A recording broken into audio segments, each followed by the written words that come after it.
ఈ సంక్రాంతికి సినిమాల హడావిడి అయితే మామూలుగా ఉండదుగా. ఫస్ట్ వచ్చేసి మన చిరంజీవి గారు అయితే మనశంకర్ వరప్రసాద్ జనవరి 12th నాడైతే మూవీ అయితే చాలా గ్రాండ్ గా రిలీజ్ అవబోతుంది. సంక్రాంతికి అనిల్ రావుపూడి అయితే వెంకటేష్ గారితో హ్యాట్రిక్ హిట్ కొట్టాడు. ఇప్పుడు చిరంజీవి గారితో హిట్ కొడతాడా కొట్టాడు ఈ సంక్రాంతికి చూద్దాం.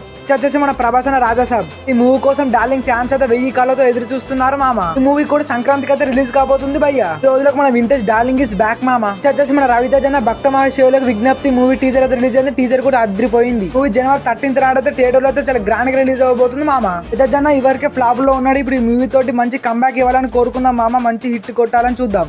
వచ్చేసి మన విజయ్ తలపతి జననాయకన్ మూవీ కూడా సంక్రాంతి నాడైతే రిలీజ్ చేస్తున్నారు భయ్య. ఈ మూవీ కూడా హైప్ అయితే ఒక రేంజ్ లో ఉంది మామ. విజయ్ తలపతి గారు అయితే మంచి పోలీస్ క్యారెక్టర్ లో అయితే కనిపించబోతున్నారు ఈ మూవీలో. ఇదే లాస్ట్ మూవీ అంట మామ.